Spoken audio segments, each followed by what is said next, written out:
Hey guys, welcome back once again to the Horror with your host with the most, Jenna, as always.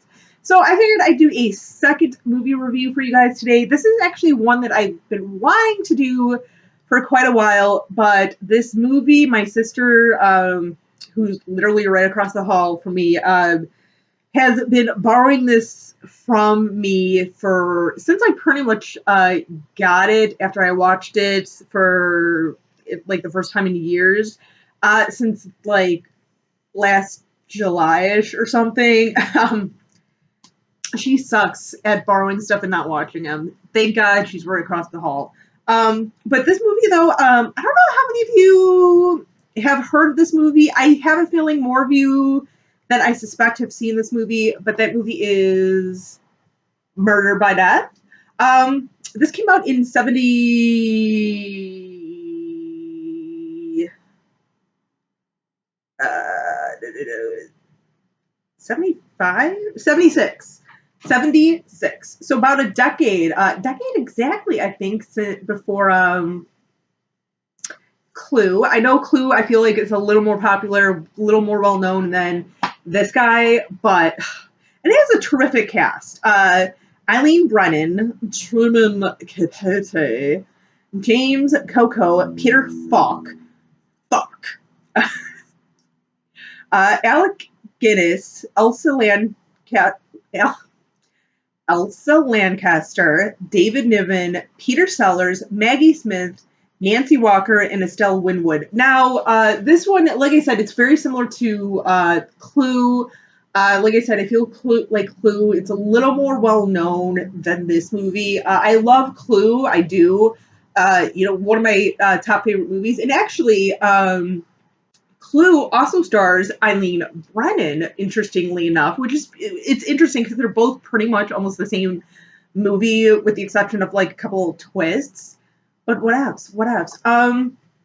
So this one, and I remember I saw this well before I ever saw Clue. Like I remember seeing this at a pretty early age and loving it. My sister Megan and I would actually watch this quite frequently when it was on TV quite a bit, or renting it from the video store. Yeah, video stores, right? And then I saw Clue, and I think I saw Clue probably when I was like maybe like fifth grade-ish. So when it was out already for almost like 10 years. But yeah, this is just, it's not really a horror. It's definitely much more of, it even says like, who done it. It's definitely a like who done it, sort of slapstick comedy a little bit. And some of the like jokes in here, like, if this was done today, like so many people would be like, you can't say that. Like, oh, that's so racist. But first off, this was made in the 70s, and it was set in like the 40s or something, or like the 50s or something. So it was like the talk back then was a little more along the lines of what's in here. I'm not saying it's correct, but like I'm just saying. I'm just saying. Oh, that's like cold. Anyway, but no, this is just a fun one because it's like all these um people are like expert detectives, like the best in the world and stuff, and they're all invited to Truman Capote's home or whatever, and he's like, okay, you guys, we're all the best in this business, and we're gonna see really which one of us is the top dog in this business and everything. So I'm letting you know right now that one of us is going to get killed tonight. One of us is going to die, and another one of us is going to be the murderer. And it's so much fun, and it's like as it goes on, like you realize that like yeah, these people like they know their stuff, but at the same time, like they're so dim-witted about stuff, almost kind of like the Naked Gun movies a little bit, with Leslie Nielsen, where it's like, yeah, he's supposed to be this cop and stuff, but it's like he's not completely bright. He misses obvious things.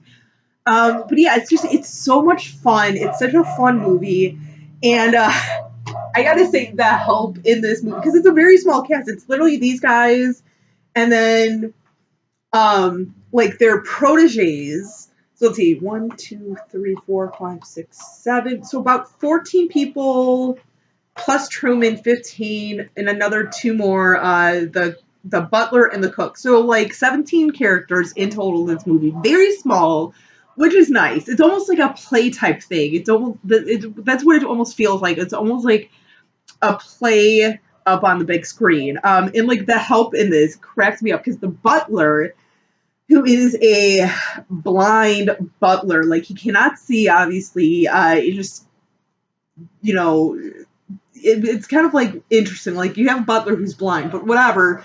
If you think that's a little kooky, here comes the cook slash maid, and she's deaf. She's a deaf mute. She can't talk. She can't hear. And so, like, the scenes between the butler and the maid are probably some of my favorites because, like, here comes the butler. He's all mad. Okay, there's no dinner. There's no dinner, and the maid just, writing down little notes of like, I don't work on Thursdays or something, or just, whatever. Like those two are probably, like I said, probably my favorite. Just their interactions together and everything is just so good. And like it's kind of I don't know, it's funny. And even like when the maid finds the butler dead, like she comes running to the dining room, pounds on the door real quick, then opens it, and she's like screaming, but since she's a mute, nothing's coming out, so she just, just funny stuff like that, trying to tell them like they're like the butler's dead, but she really can't, so she has to try and like be creative about it. So yeah, so just a good little solid like whodunit. I think horror fans who have not seen this will be very entertained by this. Even though it's not really a horror movie, it's more of a murder mystery, a funny one, a comedic one. I think horror fans definitely will enjoy this, as well as like non-horror fans. Like this is a medium here, a movie where it's like I feel like if you're a horror fan and you want to go check out a movie with one of your non-horror friends, and you're kind of like, I can't really watch a horror movie because they're not into horror or whatnot. I think you guys could definitely kind of sit down, watch this one, and be very entertained by it. You know what? And come to think of it, there's someone else in this movie that I did not read off on the cover. James Cornwell is also in this, who's been in a slew of stuff. I know he was in like the second season of American Horror Story, Babe, I believe, the movie Babe, right, the pig movie. But yeah, like ton of stuff. He's also in here. He's like the French guy or English guy or whatever. The bones, I can feel it in my bones. The bones. You brought bones and you did not tell me? The bones in my body. That's my sister and I will quote endlessly. But yeah, this is a fun little movie. Like I said, I feel like this is one that not a lot of people have seen, but I have a feeling I would be very surprised at how many people have actually seen this. But yeah, you guys, this one, like, definitely check out. Like, this one, what do I give this one? I would give this, since my dog is, like, endlessly barking right now, I'm going to give this 9 peanut barks out of 10 peanut kisses. Yeah, we're going there. Yeah, 9 out of 10, you guys. So, yeah, just let me know what you guys think. If you have seen this, like I said, I think I might be surprised at how many people have actually seen that movie.